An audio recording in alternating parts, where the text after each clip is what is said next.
Why does Satan hate the Virgin Mary? I've seen so much stuff online. Protestants in particular, they see Catholics talking about the Blessed Virgin Mary, her role in exorcisms, how much Satan and the demons hate the Virgin Mary. They find this ridiculous. They find it abhorrent. And I'm here with someone you all know, Father Chad Ripperger, an expert in Thomism, exorcism, so many topics. I thought it'd be really helpful to talk to you, Father Ripperger, about Our Lady and the demons, and what is the theological justification for realizing that there is this deep enmity between the Blessed Mother of God, Mary Most Holy, and the demons? Actually, it all starts in Genesis, right? So if you actually look at the Latin version of Genesis, which I think you and I have actually talked about this, the actual normative text, the text which the Church guarantees as inerrant, is actually the Vulgate, right? It's not. I mean, the original languages. People say, oh, well, in the original Hebrew. Well, we don't even have the original Hebrew. What we have is much later. So that all being said, the Hebrew is indeterminate. It could be either the woman or the man, but it actually says in Genesis, it says ipsa, referring to she will crush your head. And so God already foretells Satan that that there's going to be a woman, basically, it's communicated to her, who's going to crush him, right? And so there's this enmity, and it's actually one of the reasons why they say that he has such a hatred for women. And that's one of exorcists actually speculate that's one of the reasons why the number of women possessed is higher than men. At least it seems to be that way. I'm not sure it is, but it seems to be that way. So anyway, so she will crush his head, and so there is an automatic, and there's an enmity set up between them. There's actually that it's going to be set up in such a way that they're going to be enemies with each other, and he knows that, and so. This is one of the reasons why he has such a hatred for her. The other thing is that he watched her entire life, so he knew that she did not sin, which is something the Protestants don't seem to want to sign off on. But she never sinned, which means in that itself, the Immaculate Conception itself is a remonstration to Satan that this is somebody who is not going to be subject to you through original sin, etc.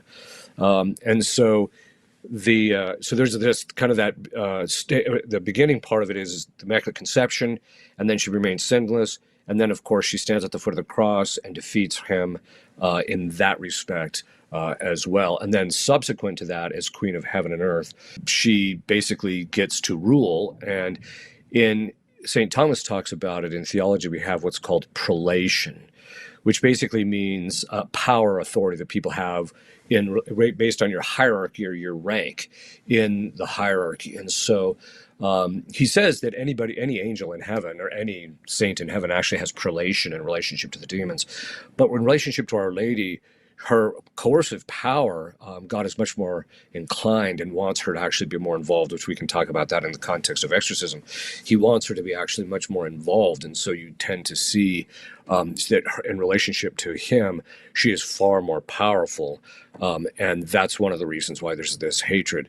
Of course, the Church has always pointed us towards her for spiritual protection and things of that sort, so that's kind of an elementary kind of an introduction to it.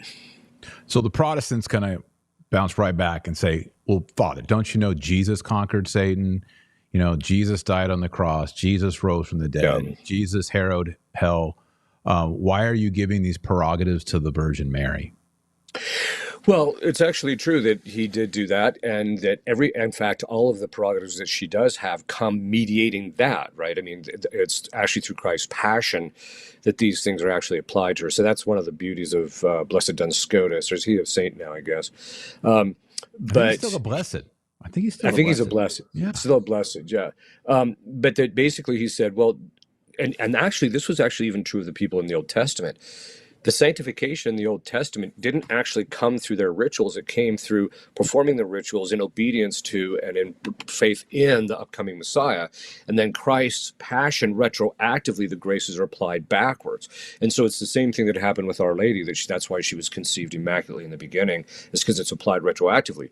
Well, the point being in all this is that Our Lady's efficacy in the supernatural order ultimately comes through the merits of Jesus Christ. We all recognize that, but that doesn't detract from her having these prerogatives or having these perfections. It gives her the ability to command demons at will to do whatever she so chooses. And as queen of heaven and earth, that means they must obey. Right. Yeah, I think Protestants, I used to be a Protestant. I didn't understand this, that there is a instrumental causality that, right. And if you read the Old Testament, you read the New Testament, even Christ, when he heals the blind man, he puts, saliva and dirt, mud in the guy's eyes and says, go wash your eyes in the pool of Siloam, I think it is. And you think to yourself, well, why didn't he just say, eyes be opened, or wave his hand? Yeah. He used this instrumentality, and you see that all through the Old Testament with Moses and the prophets, and then the New Testament, the wood of the cross, and also with people. And so, right. Sometimes I say to Protestants, I was like, well, Romans 16:19 says, the God of peace will soon crush Satan underneath your feet. That's more remote, of course, than the Blessed Virgin Mary, but your right. connection to Jesus Christ makes you an instrument of Christ's power, his merits, his passion, everything flows through that. It flows through the martyrs, and it flows, as you've explained so beautifully, it flows to Our Lady most fully, most clearly, because right. she doesn't have original sin, and she is at right. enmity. And you ask a Protestant in Genesis 3:15, I will put enmity between you and the woman. Well, that's if right. Mary sins, she's not at enmity with Satan. She serves Satan. That's right. That's exactly right. So she has to be immaculate. Yeah, and actually the Protestants actually do believe in instrumental causation because they pray for other people. Right. Right. And that's what and as you know, as a Thomistic metaphysician, that's just the secondary causes. God loves to work through secondary causes. He loves to work through us in order to achieve these actual things. And it doesn't take away from his perfections at all, because we can't do anything without him being fully the cause in addition to us being the cause. So, and I think that because Protestants tend to, but what they want to do is they want to restrict it down to things that are a little bit more theologically comfortable for them. Right, right. So to go back to the Blessed Virgin Mary, and you talked about God, his glory is not diminished by using instrumental causes. That's right. Is it the case, I think I've heard you say this before, that by defeating Satan through the Blessed Virgin Mary, and Satan's sin is pride, it's actually a greater defeat for Satan because he's being destroyed not just immediately by Jesus Christ, that's right, but through the instrumental work of the Virgin Mary, which is like, you just got beat by a girl. Exactly. That's exactly what I was going to say. Right. In fact, he got defeated, even though she is obviously on the spiritual or the supernatural right. order above all of us by any stretch.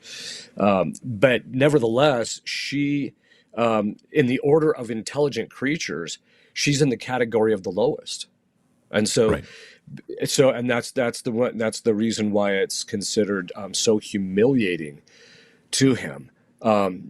And I think part of it also has to do with his envy of her and her relationship to God. It's funny because St. Thomas has this fantastic discussion of the fallen angels in his commentary on Peter Lombard's sentences.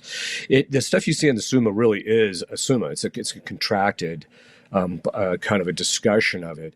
But the stuff in his commentary on Peter Lombard's sentences gets a lot more to the psychology to it. And he says something very fascinating. He says all of the angels that fell, all of the demons, when they fell both in relationship to the specificity of their sin. So they each had a specific thing that they sinned against, right?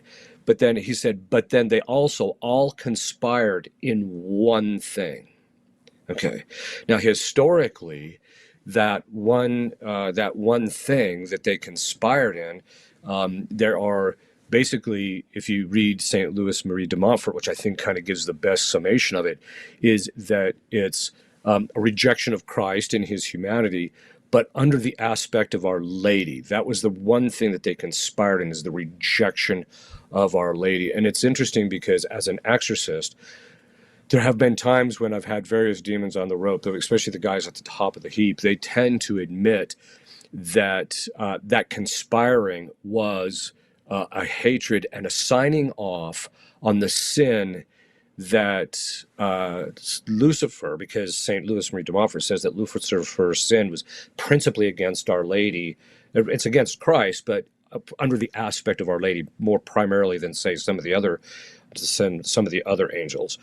Although some of them did sin against Our Lady too, as a specificity of theirs. But what's interesting is that this, when they talk, they all admit that they knew that if they were going to commit their own personal sin, that in that process they were also giving consent to the sin that Lucifer wanted to commit against Our Lady, and as a result of that, they conspired in that one thing, and that the conspiring is through ultimately against Our Lady. Right. And I think Protestants or skeptics would say, well, that sounds interesting. That's a lot of neat theology. But then you open the New Testament, you go to Apocalypse chapter 12, Yes. and you see this great sign. Well, first you see the Ark of the Covenant, then you see this woman, great sign, clothed in the sun, standing on the moon. She gives birth. And you tell a Protestant, like, the book of Revelation, what is it? Like, oh, that's the future. That's all in the future. And you're like, okay, so you're saying that Jesus is going to be born again? Like born from his mother again? Like, no. So obviously chapter 12 of Revelation is talking about something besides the future. It's actually talking about the beginning, because a third of the stars fall, which are the angels. Satan opens his mouth to devour the child. So this is something primordial. Yes, exactly. And that as you were mentioning in that particular scripture passage, it talks about how the dragon swept a third of the stars down. That's the conspiring together, going off and placing themselves under him by that process. Right. Yeah. And so and later in that chapter, it says that Satan went to go make war against the woman. That's right. And her children that follow the faith and commandments of Jesus Christ, something like that. So we see in the New Testament, and this is hard for Protestants, that there's this war between the woman and the dragon, the serpent. And it's not just now, but there seems to be a primordial impetus to this fall that happens, before humans are walking the earth. And that this indicates that the fall of the dragon, Lucifer, Satan, the fall of the third of the angels is somehow tied to this mystical sign of a woman crowned with 12 stars giving birth to the Messiah. They hate that. Right. They hate that. And that's the occasion, if I'm correct, that's the occasion of their actual primordial fall. That's correct. Yeah. That's right. Yeah. And it's, those are the generalities of it. I mean, the specificity of the specificity of the sin, is not part of Revelation, other than what you said. Right. In sessions, though, the demons tend to be very consistent about what that actually was assigned. What that actually meant was that ultimately Lucifer was envious of two things. One, the relationship Our Lady had with our Lord, because there was going to be an intimacy that she was going to have. And if St. Louis de Montfort is correct, that the sanctification, that Our Lady's holiness exceeds all of the saints combined, then that basically means that he would always be second, right, in relationship to that. And so, and nothing he was going to be able to do was going to be able to change any of that. And so there was that's part of the specificity of the rejection. At least if you take some of the what they've said in session, and this isn't just from me, but from what other exorcists said, that there's a vitriolic envy and hatred of Our Lady and an unwillingness to ultimately to serve her, really. Yeah. I mean, you could see, I will not serve Michael, who is like God. It kind of makes sense. Okay, Satan, the second person of the most holy Trinity, is superior to me. But to introduce a created person, Christ is not a created person, he's a divine person. To introduce a created person that excels all the angels combined. That's right. And she has nostrils and hair and fingernails and all of these things. Like somehow that is just infuriating to the demons.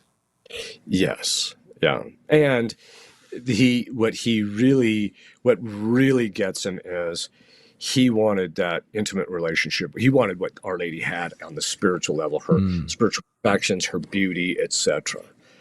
And so it was really an envy of her interior beauty that she had. Obviously, he didn't envy her on the natural level because he was above her in the order of nature, but the supernatural part was what he just couldn't take. Now, this sort of, I guess, touches to why he tempted the woman before Adam. Yes. Yeah. Yeah, he attacked. I mean, I think there's a couple of reasons. One is that that some of the fathers actually say that he went after Eve precisely because of his hatred for Our Lady. But on the other hand, he went after Eve because I think that the fathers also say because he thought she would be easier to undo, and then once she was easier to undo, then he could take out Adam. Right. Yeah. And part of that has to do with the fact that the actual command, I'm writing a book on this area right now, the actual command to not eat of the fruit of the tree actually went from God to Adam and then to Eve. God didn't convey it directly to Eve. So it's easier to subvert her than from, say, Adam, who heard it directly from God. Right. Now, when you go through time, and you talked about, it seems that more women are possessed by demons than men, and the hatred of demons for women, but in particular, hatred of demons for the Virgin Mary. What do you see in exorcisms? Do they ever actually blaspheme Our Lady, and how do they speak of Our Lady, the demons? You know, I have never seen it, and in my experience, every single case I had where there was blasphemy committed against Our Lady turned out to be a case of that the person actually wasn't possessed, that they were faking it. And my experience is that they're first of all, they don't even like using Our Lady's name to begin with because it's sacred and it's holy. So the second part of it is that because of her position and stature, God will tolerate a lot of stuff in relationship to himself, but you start going after Our Lady and it's pretty short order. He's not going to tolerate that. And so they know that the retribution is too severe and too swift. So they never talk that way, at least around me. They never have. Now, other exorcists say they have, but I still kind of question some of that. But the seasoned exorcists say, yeah, no. They actually, when they talk to her, there's not a deference, but there is a kind of a recognition of, I have to mind my P's and Q's. Right. That makes sense.